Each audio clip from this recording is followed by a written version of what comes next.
श्याम सुंदर सोनी जी अलवर से। राधे राधे महाराज जी। राधे राधे महाराज जी। महाराज जी, आपने कहा था कि जो व्यक्ति एक बार राधा वल्लभ लाल जी के दर्शन कर ले वो नरक नहीं जाएगा, तो महाराज जी जो प्रतिदिन दर्शन करे उसकी क्या गति होगी?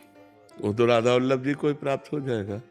जो प्रतिदिन हर, वैसे खास बात है, राधा वल्लभ लाल को हृदय ध्यान मुख नाम, यदि भगवत प्राप्ति करनी है तो सबसो हित निष्काममति श्री वृंदावन विश्राम श्री राधा वल्लभ लाल को हृदय ध्यान मुख नाम। सबसे प्रेम व्यवहार करे, किसी से कोई कामना ना करे।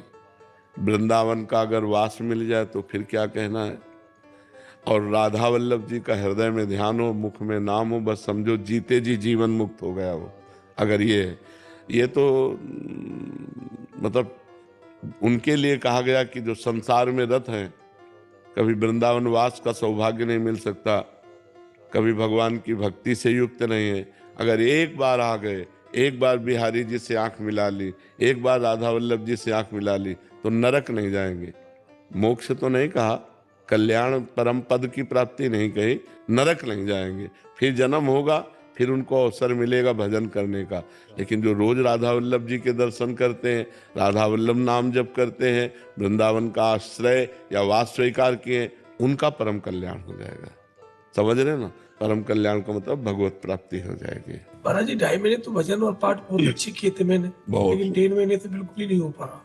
नहीं तो फिर किसी वैष्णव की निंदा कर दी, नहीं, भंडारी बनते ना 2 पीपल के पत्ते, तो कोई बात नहीं है। वो तो भिक्षा रूप में हम जब जैसे ब्रजवासियों से मांग लेते हैं, ऐसे लताओं से भी ले सकते हैं। वो कोई अपराध नहीं है, वो कोई अपराध नहीं है। अपराध किसी संत की निंदा सुन लेना, किसी संत की निंदा कर देना, वैष्णव अपराध कर देने से भजन एकदम रुक जाता है। नहीं तो भोजन में अगर त्रुटि हुई तो 2-3 दिन भजन में विक्षेप पड़ता है। महाराज जी माता पिताजी की तरफ से ज्यादा चिंतित रहता हूँ। माता जी से बोलता हूँ, माता जी आप भजन क्या करो, बोलती मेरा मन नहीं लगता है भजन। कोई बात नहीं, तो आप करोगे तो उनका कल्याण हो जाएगा। 21 पीढ़ी तर जाती हो तो माता पिता है, कोई बात नहीं, तुम करो डट के। समझ रहे हो? 21 पीढ़ी तर जाती है तो माता पिता है, डट के भजन करो तुम, उनका कल्याण हो जाएगा। महाराज जी, हम दूसरों को भगवत प्राप्ति कराना चाहते हैं बट खुद को वैसे समस्या यही है, ऐसा नहीं है। हम खुद भगवत प्राप्ति पहले करें तो हम दूसरों का भगवत प्राप्ति का योग बना सकते हैं। जब अपना ही भगवत प्राप्ति नहीं तो दूसरे का क्या योग बना सकते हैं?